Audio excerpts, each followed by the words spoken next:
Meron ako nakita dito sa TikTok shop na super trending na cereal in a jar. Alam niyo naman, yung anak ko mahilig siya sa cereal. At eto nakwento lang niya sa akin na madami daw bumibili nito at lagi nga daw tong sold out. Siyempre, na-curious din ako ng lasa niya kaya bumili na ako ng 4 na flavors.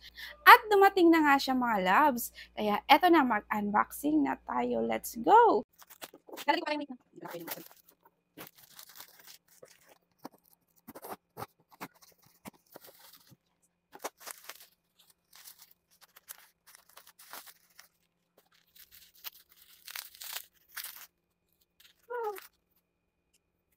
Ayan na pala mga loves yung napili ko ng mga flavor. Meron tayong matcha flavor, etong Choco Crunch, Rainbow Crunch, and then itong Doo Crunch. Yeah. I think meron pa silang mga flavors, pero eto na lang talaga yung naabutan ko kasi sold out na lahat.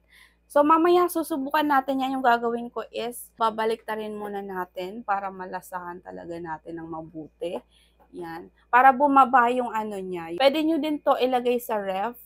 Wag nyo lang ilalagay sa freezer kasi titigas siya masyado. Dun lang sa chiller. Ayan.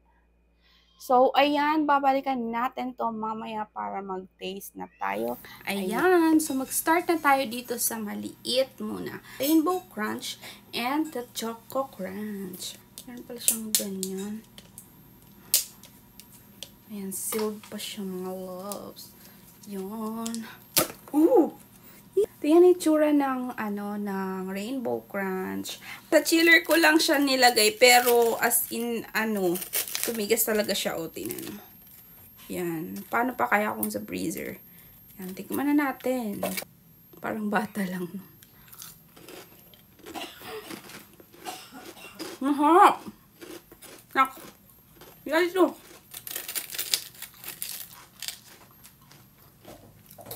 Hawig din siya sa matcha flavor, pero konti lang. Konti lang yung yung hawig, 'di ba? Nahawig din dito sa Rainbow Crunch. Yan. Sarap. Ito mga loves, nasa 160 grams siya. Wala akong nahanap na malaki. Next is yung Choco Crunch naman. Okay. The moment of truth. Ooh, chocolate. Yan, no. Yum. Migas talaga siya, kahit chiller lang ilagay.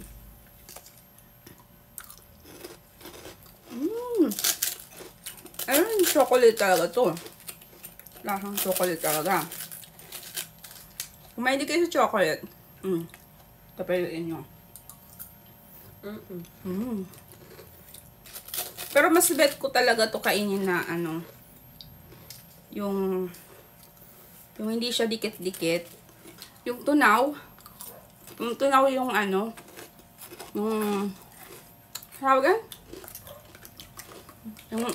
parang tunaw siya, yung parang may sauce. Harap din to siya. Dahil chocolate, masarap. Kung mahilig sa chocolate, eto. Masarap. Next is eto. Ihuli natin yung matcha kasi alam ko na yung lasa nun. So, etong Doo Crunch. Medyo nag-leak siya, pero hindi naman yung masyado. Wait lang, ha.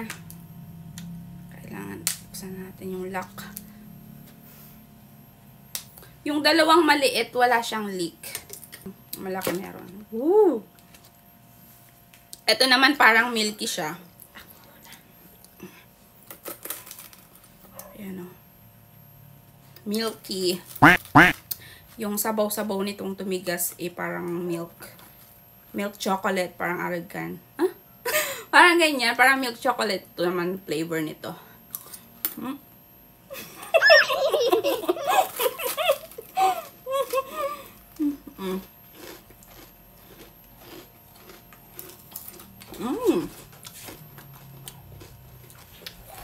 Sarap.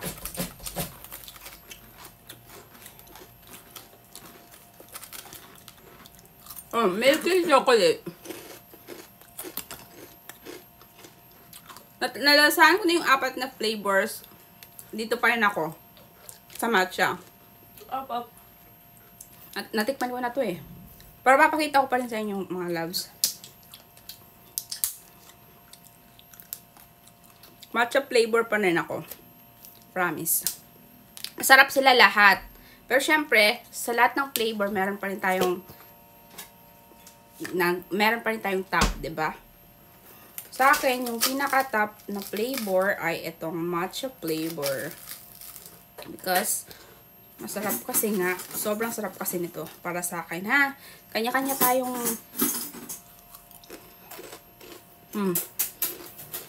kanya-kanya tayong tawag doon, panlasa. Kaya sa akin talaga matcha flavor the best. Ikaw, be? Ano sa'yo? Matcha pa rin, oh. Pati yung anak ko, matcha pa rin siya. Yun lang, guys. Kung gusto nyo i-try, nasa may yellow basket lang yan. Yun lang, bye!